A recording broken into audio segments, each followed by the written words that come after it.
Hola, ¿cómo están? Quisiera contarles de qué escribo mi columna de esta semana en el Universal, en esta columna que se titula El extravío de la 4T. Y bueno, comienzo diciendo que hace tiempo pienso que la 4T está extraviada. Extraviada especialmente en su agenda. Después de las grandes reformas y cambios promovidos durante el primer trienio de esta administración, donde vimos avances muy importantes en temas como el laboral, en la regulación del outsourcing, el aumento del salario mínimo o las medidas para incrementar la recaudación y combatir la evasión, por mencionar solo algunos de los temas que le dieron un impulso transformador a la 4T. Pareciera que este gobierno se ha quedado ahora sin una verdadera agenda de transformación. ¿Cuál es hoy, si no, el gran proyecto de la 4T, más allá, digamos, de ganar elecciones y conservar el poder? Apuesto a que los más recalcitrantes defensores del presidente López Obrador no tienen una buena respuesta para esa pregunta.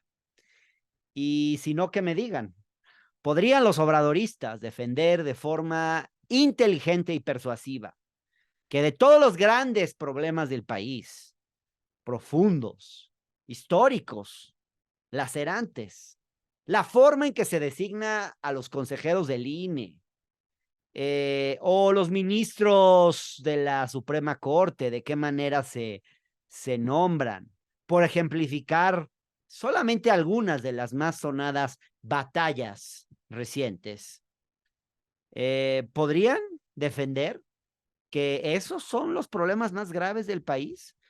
Porque esos han sido en los que más energía política se ha gastado, más labia, más tinta, en fin.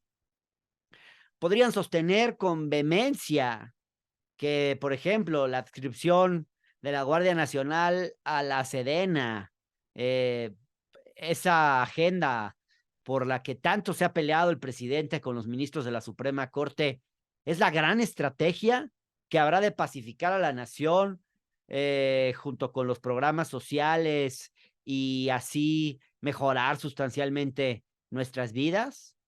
No creo. Lo que hemos visto desde la elección intermedia, la elección de 2021, hasta hoy, parece una larga suma de puntos inconexos, donde escuchamos mucho ruido, pero vemos pocas nueces. Declaraciones que van y vienen, amagos del presidente de que va a hacer ciertas cosas que no va a hacer, porque no puede hacerlas. No tienen otra, por ejemplo, como con el tema de la Suprema Corte, elegir a los ministros. Sabemos que eso no va a suceder. Sabemos que no van a ser electos por voto popular. Yo creo que ni siquiera el presidente cree que esa sea una buena propuesta, honestamente.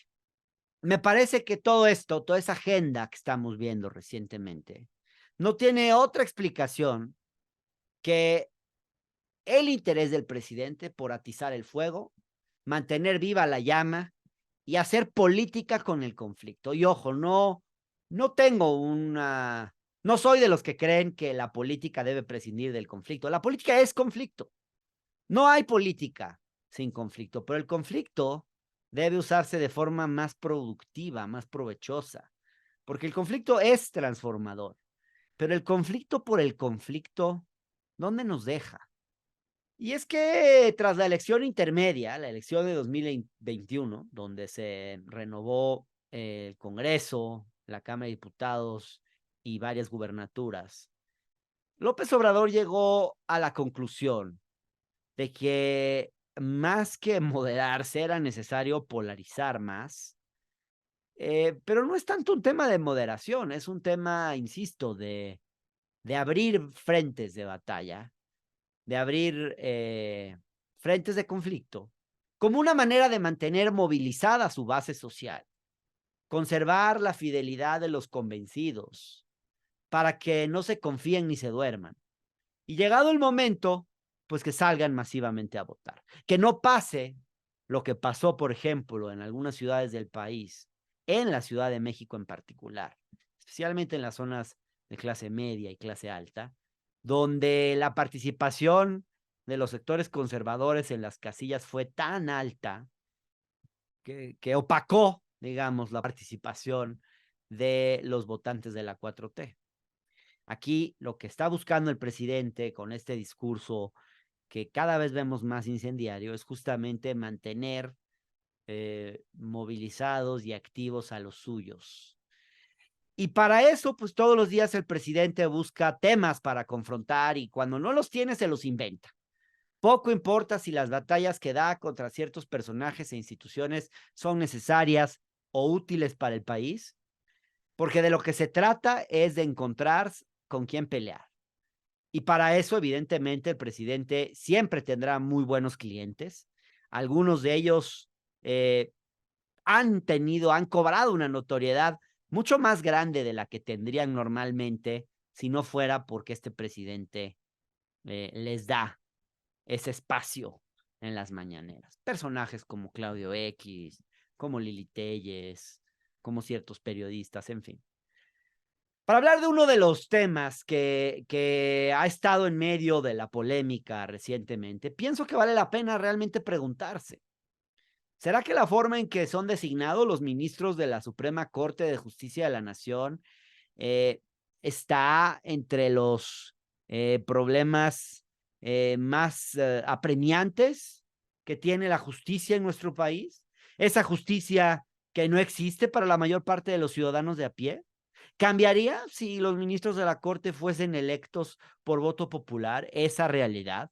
¿Será que el problema de la justicia, de que la justicia en México no funcione, radica en los groseros sueldos y privilegios, ciertamente, que perciben los ministros de la Suprema Corte?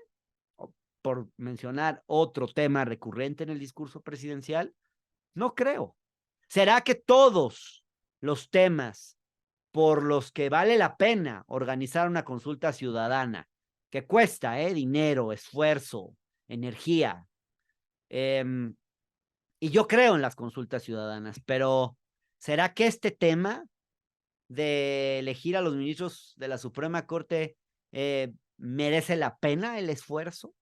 ¿O no se estará desperdiciando el potencial de un instrumento de participación social tan importante como son las consultas en un ejercicio de esta naturaleza? Obviamente son preguntas retóricas. La respuesta ya se la pueden imaginar, por lo menos en cuanto a lo que yo pienso.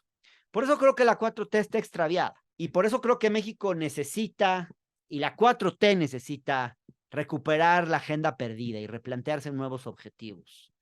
Porque vaya que se necesitan cambios en nuestro país, reformas políticas, etc. Y en lo que tiene que ver con el sistema de justicia, México necesita de una gran reforma al sistema de justicia, sin duda. Paradójicamente, paradójica e imperdonablemente, la 4T no emprendió esa reforma cuando tenía la mayoría para hacerlo. ¿Por qué no? Porque apenas ahora empiezan a hablar de ese tema, cuando ya no tienen la mayoría, pero lo que tampoco tienen es a un ministro presidente de la Corte, digamos, afín a su proyecto.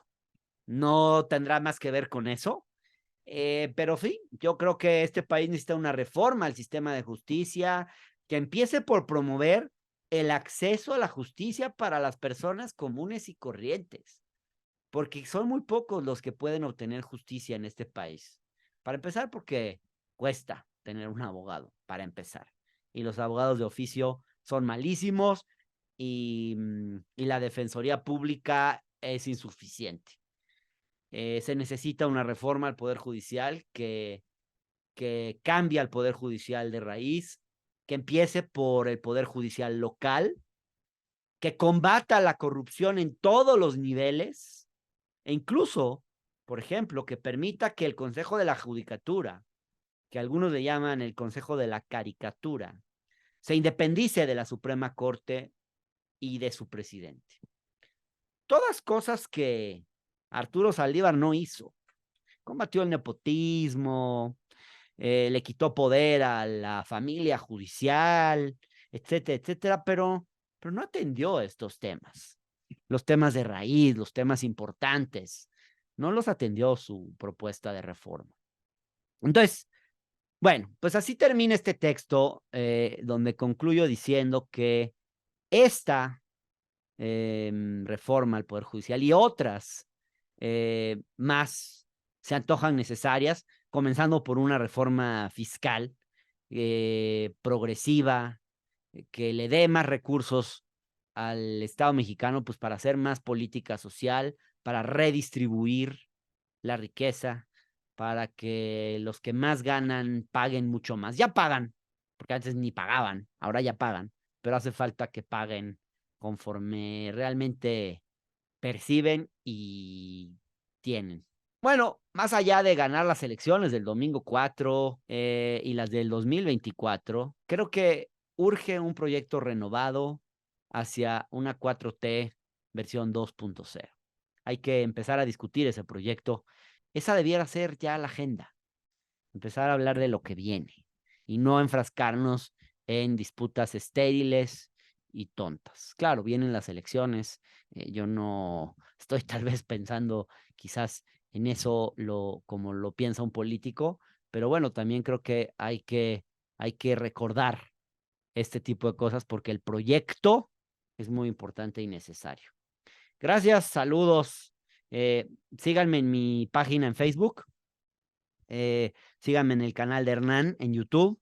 Síganme, por favor, en mis redes sociales, también @Hernán Gómez B en Twitter. Síganme en mi cuenta de Instagram. Estoy ya en TikTok también. ¿Qué más?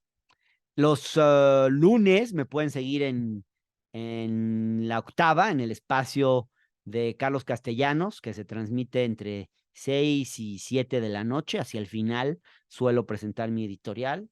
Los martes estoy con Luisa Cantú, que ahorita le está sustituyendo Elia, porque Luisa está de maternidad. Es el espacio de noticias que se transmite de 2 a 3 de la tarde. Ahí tenemos una charla, ella y yo, sobre algún tema, el tema más importante de coyuntura en la semana. Los miércoles por las mañanas en MBS estoy con Juan Ignacio Zavala y Luis Cárdenas en el espacio de noticias de Luis Cárdenas. Y los jueves me pueden seguir también tanto en el espacio de la noche con Carlos Castellanos, donde yo hago una mesa de debate político o a veces alguna entrevisto a algún personaje. Y los jueves, ya más tarde, a las 10:30 de la noche, me pueden seguir en La Visita Incómoda por el canal del Congreso, un formato de entrevistas, pero también como estilo reportaje. Échenle un ojo. También lo pueden buscar en mi página web www.hernangomez.com.mx. ¿Qué más? Pues ya, y los domingos en el Universal, seguirme también. Y luego de mi columna en el Universal, pues presento la videocolumna normalmente el domingo o el lunes. Órale, pues muchas gracias y saludos a todas, todos y todes. Odio el todes, pero bueno, adiós.